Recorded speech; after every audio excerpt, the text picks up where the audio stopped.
What's up? Today we're talking about how LinkedIn can help e-commerce sellers. We're going to discuss building groups, LinkedIn advertising, as well as the influencer approach. My name is Andrew Maffetone, and this is episode number 45 of the SellersCast.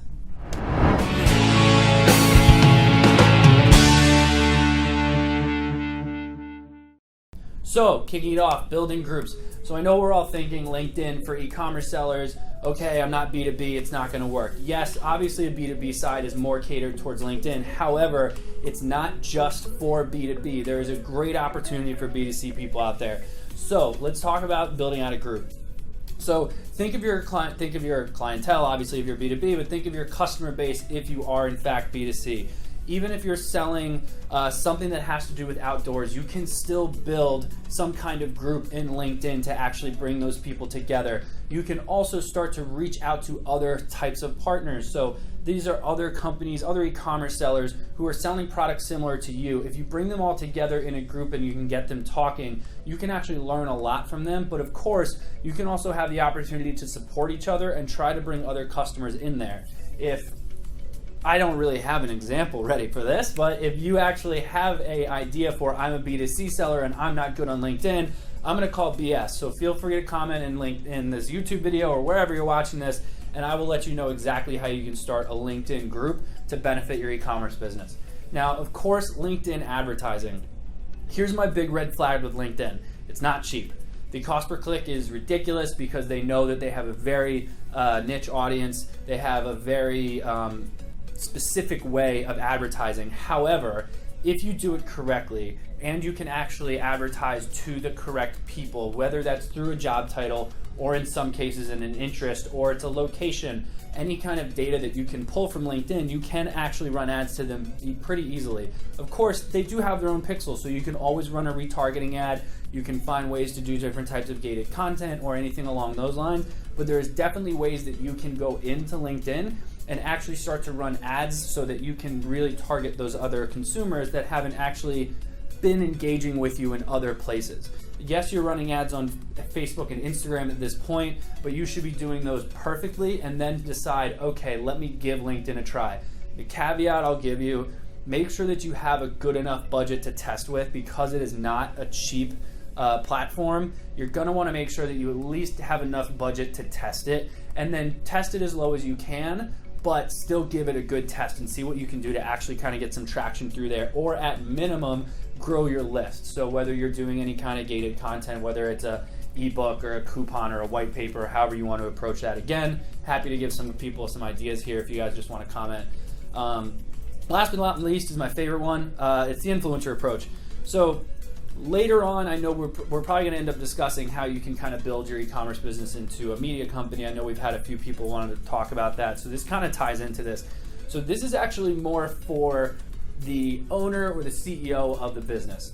So if you can actually label yourself as the most knowledgeable person in your industry, no matter what product you're selling. So let's say it's an outdoor product, and you want to label yourself as the most outdoorsy guy running an outdoorsy business. So you want to be posting the outdoorsy stuff that you are doing for your business on LinkedIn. With this, you can actually start to grow a lot of people who are interested in you and how you run your business, but also want to know all the cool stuff that you've been doing, the places you've been traveling or anything like that. If you start to grow yourself as an influencer in the space, people start to learn who you are. People don't really want to shop from companies. They don't want to buy from a company. They want to buy from a person. That's why salespeople exist. That's why these massive CEO marketing like Gary Vaynerchuk guys all exist, is because they're really labeling themselves as an influencer so that when someone goes to purchase something from their company, they do have some kind of personal connection.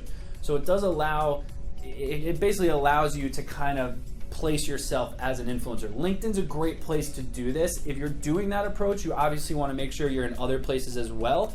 However, you can definitely start on LinkedIn. You can definitely build your audience much easier there because it's easier to just reach out and try to connect with people than it is to request a friendship or follow them and try to grow it that way. As long as you're engaging and you're utilizing the social media platform like any other, where you're commenting and liking other things and being involved in groups, then you can definitely start to place yourself into the correct place that you want to be on LinkedIn.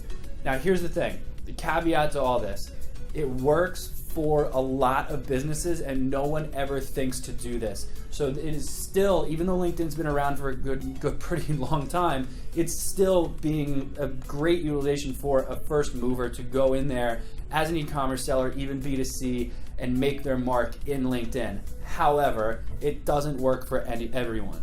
The same thing we always talk about on every SellersCast episode is that basically here's a great way to do this for best practices. It doesn't work for everyone. You have to keep in mind who your customer is, where they're at, where they may be, and the message that you have to have in that certain place to make sure you're attracting as best you can. So, per usual, make sure you comment wherever you're watching this. I'm more than happy to give you guys some ideas on, if you're a B2C person, where you can actually place yourself in LinkedIn to start to build your own business through LinkedIn as well. And then, of course, per usual, we got to plug a tool. And so today I'm going to talk to you guys for 2 seconds about Loom. I'm a big fan of Loom. We use it a lot here for a little bit different reasons. So we're doing a lot of screen sharing, or we're doing a lot of video. It helps really with screen sharing. I think this is more of an internal thing. It may not be great for you to use to customer facing, but if you need to show someone how to do something on a website or on your platform or whatever it is you're using, Loom is a great way to do a screen share or to do a video to walk you through however you need to walk through stuff. But the best part, my favorite part, completely free, loom.com. You can download it. They have a Chrome extension. They have the whole 9. We're big fans of it here. I would say give it a try. But once again, thanks everyone for joining. Please make sure you subscribe and comment if there is something that either A, you need help with, or B, you want us to make sure that we tackle for next week. But until then, I will see you all next time.